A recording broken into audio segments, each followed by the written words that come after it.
So is it dandruff or scalp dryness? We're going to find out in today's video. Dandruff and scalp dryness are two conditions that commonly get worse in the colder months and lead to the formation of flaky skin on the scalp. It can be particularly challenging to know which of these two you are dealing with. However, these are separate conditions. They have different underlying root causes, and guess what? The ways in which we treat them are totally different. So in order to get this under control, you need to know what it is you're dealing with. In contrast to scalp dryness, dandruff is actually an oily skin condition, and this catches a lot of people off guard because they see flakes and they assume there's some element of scalp dryness. However, the root cause of dandruff is related to excessive oil production in the scalp. Now, you've got a lot of oil glands up there. It is the most sebaceous site on your body. With oil comes an overgrowth of the yeast that naturally lives on everyone's skin called malassezia. Malassezia and seborrhea together create an inflammatory environment that messes up kind of how the skin cells turn over and lead to the formation of flakes along with greasy patches, which you may not really be able to see with your eyes, especially if you have a lot of hair. A dry scalp, however, is characterized not by excessive oil production, but rather an increase in transepidermal water loss. The skin barrier may be compromised, either related to your underlying genetic makeup, maybe you have atopic dermatitis, for example, or things that you are doing, such as hairstyling practices that compromise barrier integrity, or just changes in your environment. Say in the colder months, as the humidity drops, your skin is more prone to losing water, and that can lead to dryness and itch. In order to figure out whether you're dealing with dandruff or a dry scalp, I hate to break it to you, you've got to take a look at those flakes. The flakes of dandruff are much larger than the flakiness you might experience with a dry scalp. Who here has seen The Breakfast Club? Remember the scene with the gal and the dandruff flakes all over her painting, making it look like it snowed? If you can do that and generate a lot of flakes, or you see flakes on your shoulder, it's dandruff. Dry skin on the scalp, yeah, it can be flaky, but it's not going to generate the size of flakes that would create a snowy scene on a painting or show up on your shoulders. If you see flakes in your hair, it's dandruff. Dry skin doesn't create the kind of flakes that are that large enough for you to see with your eyes on your hair, falling down on your shoulders. Now, both dandruff and a dry scalp can lead to symptoms of itch and sensitivity. Some people even experience burning and tingling. So while those are uncomfortable, they don't really help you necessarily tease out the two.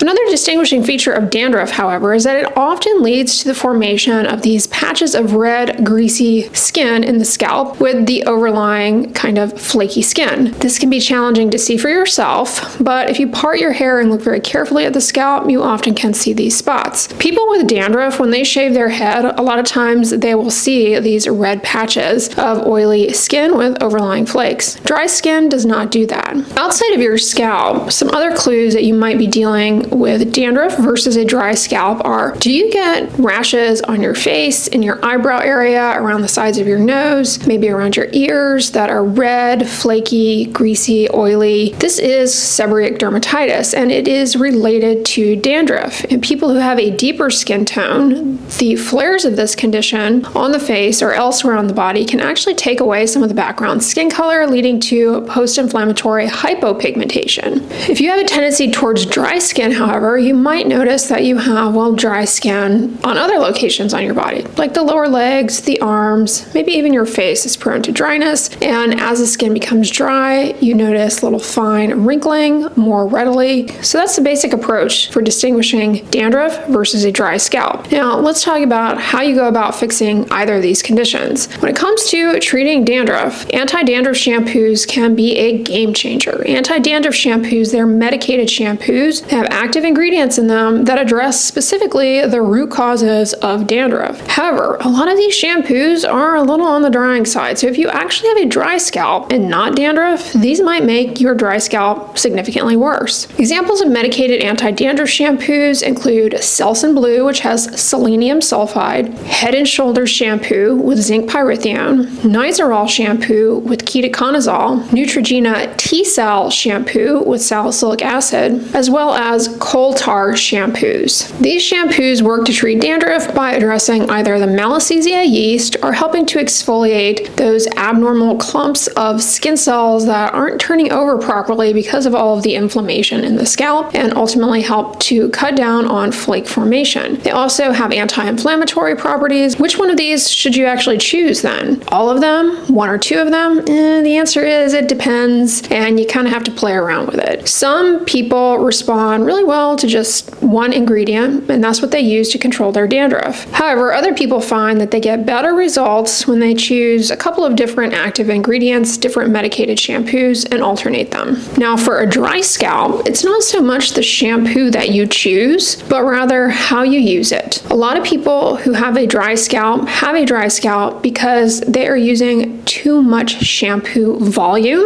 and it is leaving behind a residue on the scalp that is compromising barrier integrity and exacerbating transepidermal water loss, leading to dryness. So just use a small quantity of shampoo.